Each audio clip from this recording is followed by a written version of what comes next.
Exactly काम कैसे करता है। आखिर क्यों एक शॉर्ट पर अचानक से बहुत व्यूज आते हैं बट फिर उसका ग्राफ फ्लैट हो जाता है। कौन से ऐसे मेट्रिक्स हैं जिनसे ये डिसाइड होता है कि एक शॉर्ट पर मिलियंस में व्यूज आएंगे या फिर वो फ्लॉप होगा। एंड फाइनली, क्या आपको सेम चैनल पर शॉर्ट्स एंड लॉन्ग वीडियोस बनाने चाहिए या फिर it will kill your channel. इन सारे क्वेश्चंस का आंसर इस वीडियो में मिलेगा and it's going to be really fun. Let's begin.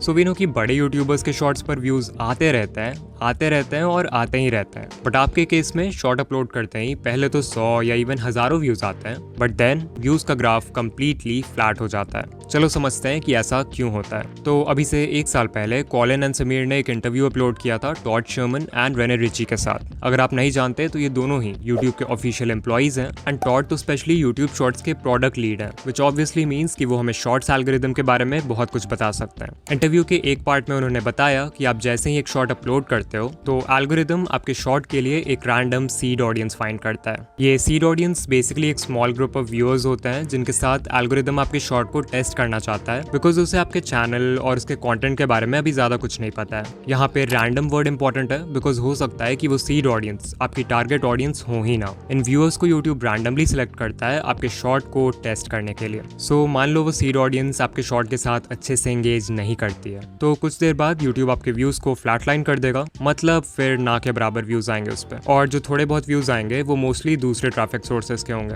वही मान लो अगर बाय चांस वो सीड ऑडियंस आपकी एक्चुअल टारगेट ऑडियंस निकलती है एंड ऑल्सो आपका कंटेंट भी बहुत अच्छा है, तो नेचुरली वो व्यूअर्स आपके शॉर्ट के साथ अच्छे से एंगेज करेंगे। इससे फिर एल्गोरिदम को एक पॉजिटिव सिग्नल जाएगा एंड वो और व्यूअर्स को फाइंड करेगा जो कि सीड ऑडियंस से मैच करती है। अगर इन नए ग्रुप ऑफ व्यूअर्स ने भी आपके शॉर्ट के साथ पॉजिटिवली रिएक्ट किया तो फिर वो शॉर्ट और पुश होगा and basically this will keep on repeating. So अब आपको समझ आ रहा होगा कि शॉर्ट्स का एल्गोरिदम एग्जैक्टली काम कैसे करता है। ऑलमोस्ट हर शॉर्ट क्रिएटर का यही क्वेश्चन रहता है कि अगर हमारा शॉर्ट पहले अच्छा परफॉर्म कर रहा था तो फिर यूट्यूब ने उसके व्यूज एकदम से रोक क्यों दिए। यू हैव टू अंडरस्टैंड कि लॉन्ग वीडियोस और शॉर्ट वीडियोस के एल्गोरिदम्स ना ही सेम है और ना ही हो सकते हैं। In case of long form videos, एक व्यू का मतलब होता है कि व्यूअर ने इंटेंशनली चूज किया था कि उन्हें वो वीडियो देखना है। हाउएवर शॉर्ट्स के केस में ऐसा नहीं होता क्योंकि यहाँ पर हमारे पास होता है शॉर्ट्स फीड, जहाँ पे थंबनेल का कॉन्सेप्ट नहीं हो सकता। इसका मतलब अगर एल्गोरिदम को जानना है कि आपकी वीडियो अच्छी है या नहीं तो उसके पास सिर्फ एक ही रास्ता है और वो है एक initial group of random viewers को आपकी वीडियो दिखाना, जिसे हम सीड ऑडियंस बोलते हैं। सो अगर ये एल्गोरिदम का कॉन्सेप्ट थोड़ा भी क्लियर है देन नेक्स्ट क्वेश्चन जो आपके मन में आएगा वो ये होगा कि कौन से इंपॉर्टेंट मेट्रिक्स हैं जिससे यूट्यूब डिसाइड करता है कि आपके शॉर्ट ने अच्छा परफॉर्म किया है और अब उससे सीड ऑडियंस के अलावा भी और लोगों को दिखाना है। लाइक लॉन्ग वीडियोस के केस में CTR होता है, AVD होता है, तो शॉर्ट्स के केस में हमें किन चीजों पर फोकस करना है। जो पहला मेट्रिक है उसे कहते हैं how many chose to view. Just like long videos में हमारे पास CTR होता है, शॉर्ट्स फीड में हमारे पास है how many chose to view metric, also known as viewed versus swiped away.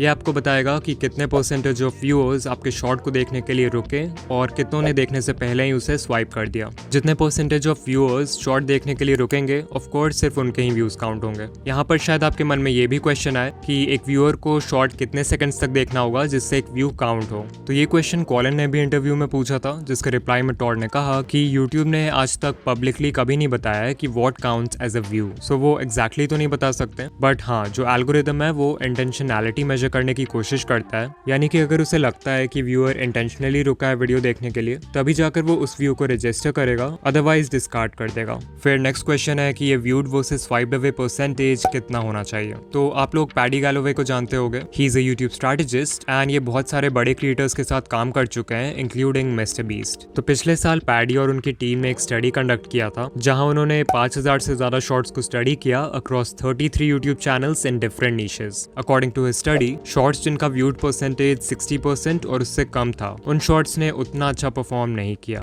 जो बेस्ट परफॉर्मिंग शॉर्ट्स थे जो बहुत वायरल हुए उनका व्यूड परसेंटेज ऑन एवरेज 70 से 90% के बीच में था। अगेन ये सिर्फ एक स्टडी है, so I recommend you to not obsess over these numbers, but हाँ इससे एक रफ आइडिया ले सकते हैं कि अगर आपका व्यूड परसेंटेज 80% या फिर उससे ज्यादा है देन का शॉर्ट वायरल होगा। इवन मैंने पर्सनली जितने भी वायरल शॉर्ट्स का एनालिटिक देखा है उन सबका व्यूड परसेंटेज 75 के ऊपर रहता है। नाउ आई नो कि मैक्सिमम क्रिएटर्स जो इस वीडियो को देख रहे हैं उनका viewed versus swiped away ratio इतना अच्छा नहीं है, तो अब समझते हैं कि इस नंबर को इम्प्रूव कैसे करें। So as I said, long videos के केस में हमारे पास है CTR, वैसे ही शॉर्ट्स के केस में CTR का इक्विवेलेंट है how many chose to view. जब हमें CTR इंप्रूव करना होता है तो हम वर्क करते हैं वीडियो के टाइटल और थंबनेल पर, यानी कि वो चीज जो व्यूअर्स सबसे पहले देखते हैं। सो अगर शॉर्ट्स की बात करें तो कौन सी ऐसी चीज है जो व्यूअर्स सबसे पहले देखते हैं?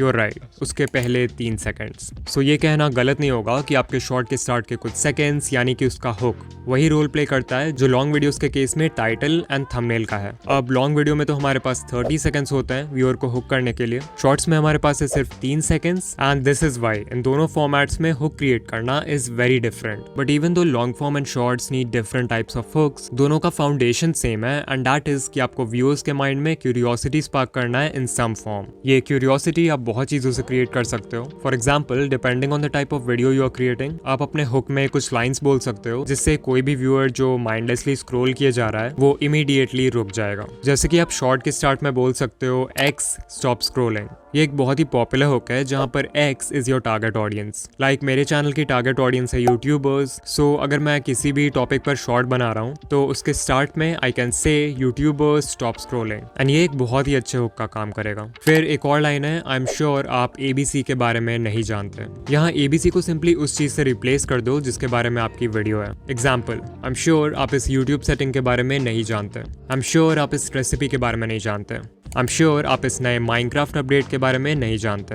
बट जरूरी नहीं कि आप लोगों को कुछ बोल कर ही हुक करो, बिकॉज जितना पावरफुल एक लाइन होता है व्यूअर्स का अटेंशन ग्रैब करने के लिए, उतना ही पावरफुल होता है एक इंट्रीगिंग विजुअल। इस पेंटिंग शॉट को देखो, इसमें आर्टिस्ट ने कैनवस के ऊपर बहुत ही अनयूजुअल वे में कलर्स को पोर किया है। बट शॉट में कुछ सेकंड्स और आगे जाओगे तो यू विल सी कि आर्टिस्ट ने पूरा कैनवस ब्लैक पेंट कर दिया। अब अगर आर्टिस्ट चाहता तो नॉर्मली भी कैनवस को पूरा ब्लैक पेंट कर सकता था, बट शॉट के फर्स्ट फ्रेम में कलर्स को ऐसे स्पेशल वे में रखने से व्यूअर्स के माइंड में क्यूरियोसिटी क्रिएट होती है कि ये पेंटिंग क्या है, आगे क्या बनने वाला है एंड सो ऑन, जिससे वो हुक हो जाता है। फिर कल ही शॉर्ट स्क्रॉल करते वक्त I came across this food channel. इसकी जो क्रिएटर है वो अपने ऑलमोस्ट हर शॉट को स्टार्ट करती हैं by tossing ingredients in the air and catching it. अब आई डोंट नो कि वो ये इंटेंशनली करती हैं या नहीं, but this is a great way to create a visual hook. लेकिन अगर आप सच में अपने शॉर्ट्स वायरल करना चाहते हो तो सिर्फ हुक क्रिएट करना is not enough. You also need a good audience retention. जब हम लॉन्ग वीडियोस बनाते हैं तो यूट्यूब का फोकस होता है वॉच टाइम पर,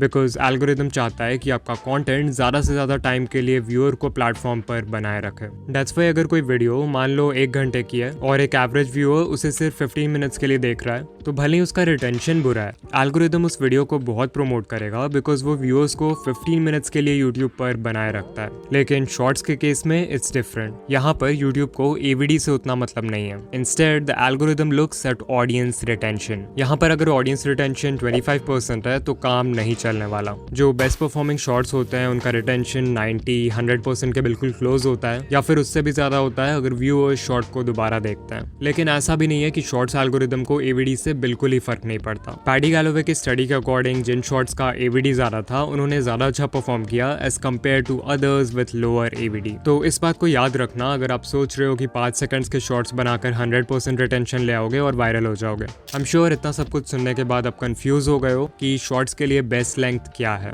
क्या हमें 10 से 15 सेकंड्स के छोटे शॉर्ट्स बनाने चाहिए जिस पर आराम से अच्छा रिटेंशन आ जाए, या फिर पैडी के स्टडी के अकॉर्डिंग लंबे शॉर्ट्स बनाने चाहिए? तो इसका आंसर मैं भी वही दूंगा जो यूट्यूब के एम्प्लॉयज ने दिया, एंड दैट इज कि आप उस लेंथ का शॉर्ट बनाओ जो आपकी स्टोरी से अलाइन करे। कुछ नीशेज ऐसे होंगे जहां पर क्विक इंस्टेंटली रिवॉर्डिंग शॉर्ट्स काम करते हैं, वहीं बाकी नीशेज में आप स्टोरी टेलिंग का यूज करके एक नैरेटिव आर्क बिल्ड कर सकते हो जहां बिगनिंग, मिडिल, एंड हो और ज्यादा लंबे शॉर्ट्स बना सकते हो। सो या यूट्यूब शॉर्ट्स के लिए बेस्ट लेंथ वो है in which you can perfectly deliver your content. Okay, at the time of writing the script मैंने ये कम्युनिटी पोस्ट किया है कि new video about YouTube shorts coming soon, and कुछ कमेंट्स आ रहे हैं फ्रॉम पीपल सेइंग कि भाई क्या हमें शॉर्ट्स और लॉन्ग दोनों सेम चैनल पर अपलोड करना चाहिए कि नहीं। तो चलो इस टॉपिक को भी कवर कर लेते हैं। Should we upload shorts and long videos on the same channel? जब यूट्यूब देखता है कि कोई व्यूअर शॉर्ट्स फीड में आपके शॉर्ट्स को कंसिस्टेंटली एंजॉय कर रहा है, तो एल्गोरिदम उस व्यूअर के होम पेज पे आपके लॉन्ग फॉर्म वीडियोस को भी दिखाने लगेगा। अब देखो, जरूरी नहीं कि जो व्यूअर्स आपके शॉर्ट्स देखते हैं उन्हें आपके लॉन्ग फॉर्म वीडियोस में भी इंटरेस्ट हो। इनफैक्ट मोस्ट केसेस में वो व्यूअर्स आपके लॉन्ग वीडियोस नहीं देखने वाले हैं, बिकॉज शॉर्ट व्यूअर्स का अटेंशन स्पैन भी छोटा होता है, एंड फुल लेंथ वीडियो से उन्हें वो क्विक डोपामिन हिट नहीं मिलेगा जिसकी उन्हें आदत है। And this is a problem, because जब ये शॉर्ट व्यूअर्स आपके लॉन्ग वीडियोस पर क्लिक नहीं करेंगे तो उनका CTR नेगेटिवली इफेक्ट होगा। या लेट्स से उन्होंने उस वीडियो पर क्लिक कर भी दिया तो वो बहुत ही जल्दी वीडियो बंद कर देंगे बिकॉज उन्हें इसकी आदत नहीं है। एग्जाम्पल के लिए आप इस चैनल को देखो, Jake Fellman. He has 23 million subscribers. जहां इनके शॉर्ट्स पर कंसिस्टेंटली मिलियंस ऑफ व्यूज आते हैं, लॉन्ग वीडियोस पर मुश्किल से 20 के व्यूज कंप्लीट हो पाते हैं। Another channel is Dan Rhodes with 26 million subscribers, जहां इनके मोस्ट पॉपुलर शॉर्ट पे 800 मिलियन व्यूज हैं। The most viewed long form video only has 500 K views. और यूट्यूब पे ऐसे कितने सारे चैनल्स के एग्जांपल्स मिल जाएंगे जिनकी एक स्प्लिट ऑडियंस है। So what is the conclusion? Shorts के लिए एक सेपरेट चैनल बनाना चाहिए, राइट? हाँ, अगर मैं होता तो एक दूसरा चैनल ही बनाता। एंड मेरी पर्सनल एडवाइस यही होगी कि आप भी एक दूसरा चैनल बनाओ। लेकिन इसका मतलब ये नहीं है कि सेम चैनल पर लॉन्ग और शॉर्ट्स एक साथ डाल के ग्रो करना इम्पॉसिबल है। बहुत सारे चैनल्स हैं जो ऐसा करते हैं, for example Daily Dose of Internet, and they are fairly successful. You can see इस चैनल पर लॉन्ग वीडियोज और शॉर्ट्स दोनों पर ही कंसिस्टेंटली मिलियंस ऑफ व्यूज आते हैं। The secret behind this is simple. इनके शॉर्ट्स और लॉन्ग वीडियोज दोनों को देखकर सेम फीलिंग आती है। इनफैक्ट इस चैनल के लॉन्ग वीडियोस एक तरह से शॉर्ट्स के कॉम्पाइलेशन जैसे हैं, so they are like extended version of the shorts. More importantly इनके लॉन्ग वीडियोस की लेंथ भी उतनी बड़ी नहीं है, सो शॉर्ट्स व्यूअर्स जो इंस्टेंट डोपामीन के लिए आते हैं वो भी इस पे क्लिक कर देते हैं। And so if you want to upload shorts and long videos on the same channel, then आप यहाँ से कुछ लेसन्स ले सकते हो। नंबर 1, आपके शॉर्ट्स और लॉन्ग वीडियोस दोनों का कंटेंट सेम होना चाहिए। नंबर 2, लॉन्ग वीडियोस और शॉर्ट्स दोनों की वाइब सेम होनी चाहिए। दिस मीन्स आपके वॉइस ओवर का तरीका, एडिटिंग स्टाइल, लाइटिंग, कलर और जो ओवरऑल फील है वो सेम होना चाहिए। एंड नंबर 3, जो कि सभी के लिए पॉसिबल नहीं है, बट अगर कर पाए तो बहुत अच्छा है, लॉन्ग वीडियोस की लेंथ छोटी रखो ताकि शॉर्ट्स व्यूअर्स के उन पे क्लिक करने के चांसेस इंक्रीज हो जाएं। ऑलराइट, सो आज हमने जाना